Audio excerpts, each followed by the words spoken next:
Bonjour, bonsoir mesdames, messieurs, c'est l'heure de l'actualité, bienvenue. L'état de santé du Premier ministre Gary Conille s'est stabilisé selon la primature. Gary Conille a quitté son lit d'hôpital. La lumière n'est pas loin, annonce Gary Conille. Au moins 2 policiers de l'UTAG assassinés à Delma. La mission multinationale en appui à la sécurité sera déployée en Haïti dans les 2 prochaines semaines. Nous revenons après la pause.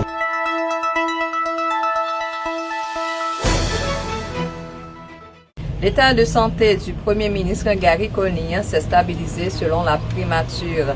Le Premier ministre Gary Conille s'est stabilisé dans la soirée du samedi 8 juin 2024, quelques heures après avoir été hospitalisé suite à un malaise. Dans un communiqué publié vers 10 h dans la soirée, la primature qui parle d'un léger malaise survenu après une semaine d'intenses activités avait annoncé que la situation du chef du gouvernement de la transition est stable pour le moment. Ce malaise survient alors que le chef du gouvernement entame des discussions, parfois rouleuses, avec des secteurs représentés au Conseil présidentiel sur la formation du gouvernement. Gary Conille a quitté son lit d'hôpital. Le Premier ministre d'Haïti, Gary Conille, a quitté son lit d'hôpital dans la journée du dimanche 9 juin 2024. L'information a été confirmée par des sources proches du Premier ministre. Gary Conille a été admis samedi à l'hôpital suite à un léger malaise selon la primature.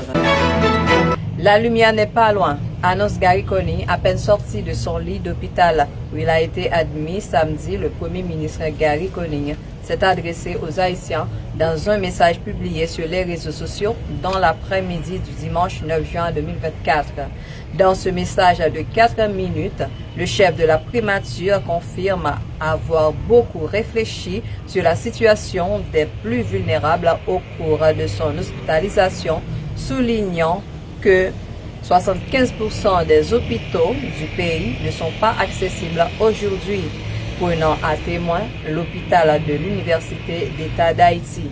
Gary Conille rappelle avoir, depuis son arrivée dans le pays, travaillé intensément avec les membres du Conseil présidentiel de la transition en vue de mettre sur pied le nouveau gouvernement, selon une source de la radiographie.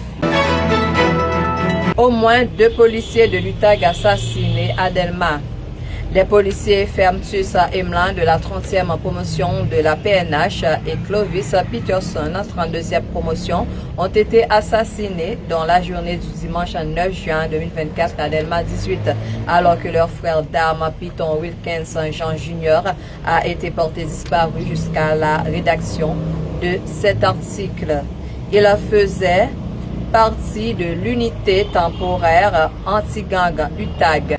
Le véhicule à bord duquel circulaient les policiers a été pris dans une embuscade tendue par des bandits armés selon le syndicat national de policiers haïtiens, soulignant qu'un 4e policier blessé par balle a été secouru et transporté à l'hôpital. Le blindé a été incendié par les bandits armés qui, dans une vidéo publiée sur les réseaux sociaux, se vantait d'avoir assassiné les policiers, selon une source de la radiographie. La mission multinationale en appui à la sécurité sera déployée en Haïti dans les 2 prochaines semaines, a annoncé ce dimanche 9 juin le président du Kenya, William Ruto, lors d'un service religieux à Nakuru. Selon le média kényan qui a révélé l'information, M. Ruto a fait savoir que les arrangements en cours dans le pays seraient finalisés dans la semaine à venir. Selon la rédaction Passion Info Plus. Merci d'avoir été des nôtres. Christine Aristide sur la chaîne RGS Média Haïti. À bientôt.